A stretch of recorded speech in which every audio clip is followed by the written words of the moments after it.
In the very beginning of mobile gaming, you had this weird design issue where mobile games were trying to port back across the idea of a controller onto a touchscreen.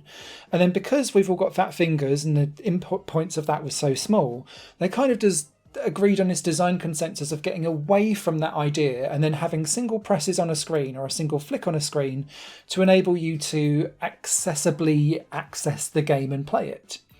Some of those design principles, though, have then made their way back to console gaming, where games have now gone for this single accessible one-button control for everything, and Maggie the Magnet is the latest example of this. It's a single-player physics-based puzzle game where the whole game is centred around Maggie's magnetic powers and being pulled towards this magnetic point that moves around the level. The idea of this is that it then means that you can drag or pull Maggie down corridors, over jumps, hover across ginormous gaping holes in the level, but also when you then let go, gravity takes over, and so you can drop her down chutes or down corridors or down holes. Wherever you need to put her, you can drag Maggie to it. This manifests itself in 150 or just over 150 levels, all a single screen in length, but in these screens you have 3 nuts that you need to collect, or bolts rather. And the idea is that these collectibles you collect over the various groups of 10 levels. When you reach a certain limit, you'll then unlock the next 10. You can flick between these 10 levels and decide which ones you want to tackle, but they're micro levels quite often until I would say the last third of the game, and then it starts to become quite challenging and difficult and requires a few goes to get it right.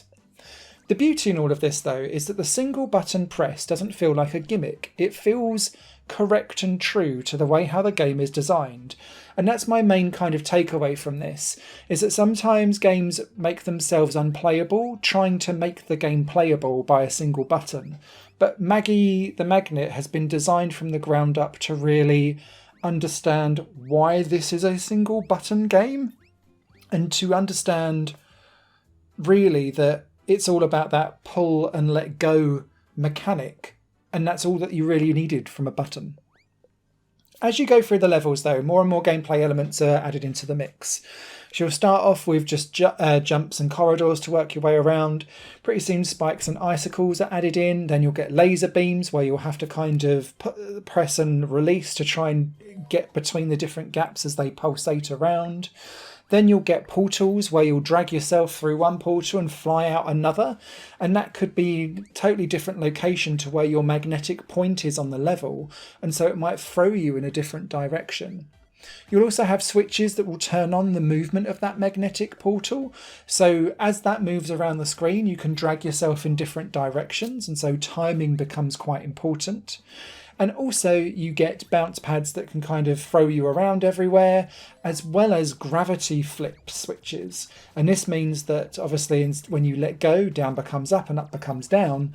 And some of the levels, particularly very late on in this game, revolve around this idea of chaining up gravity pulls as you flip up and down to collect all of the different things, then swing past and float past on the magnetic point and flip yourself back out of the level again.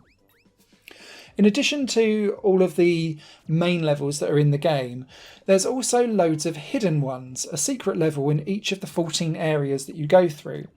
And these switch up the mechanics into a weird and wonderful way, and the music kind of all distorts. It's as if it's trying to say that you've accidentally broke the game, but some of these are quite funny, and I've really enjoyed the fact that they're in the game as secrets. Quite a lot of the trophies and achievements around this game are built around finding these secrets, because some of the levels have multiple hidden ways to kind of get out of it, and so that was quite cool to discover as well. The one thing I would say, though, is that as the music goes through its quick loop, the graphical style changes every about 90 seconds or so, and sometimes the graphics become quite in your face. Some of them are a bit more clearer in the colour palettes, and I started to get a bit annoyed at the fact that it just kept on randomly flipping and flinging around. It said that it was adaptive visuals that change with the soundtrack. It doesn't actually change with your gameplay, though, and so it felt a little bit like it was like, oh, we've got colour palettes, and it's just throwing it in your face, and that was about the only needless thing that I found in Maggie the Magnet. For me, This is a perfect example of a budget game that does something weird and interesting in a small scale game and knows exactly like when it's time to get off again because it's a good 2 hours of fun puzzle platforming. Yes, you'll want to try and 100% it whilst you're getting all of the different bolts. But after that, you're like, cool, that was a great experience. I'm done now. And it's outlived its purpose because it does everything that it needs to with its weird mechanic. And yeah, I came away satisfied and done. So thumbs up from me. Maggie the Magnet, out now. Higher Plane Games is part of the Higher Plane Network, a completely independent media outlet supported by people like you. The goal is to create the best possible content that cultivates a richer indie scene for games as well as music and entertainment. To find out more and to get involved, visit patreon.com/higherplane network. Your support makes all the difference, and in return you'll gain access to bonus content and downloads. Thank you for watching.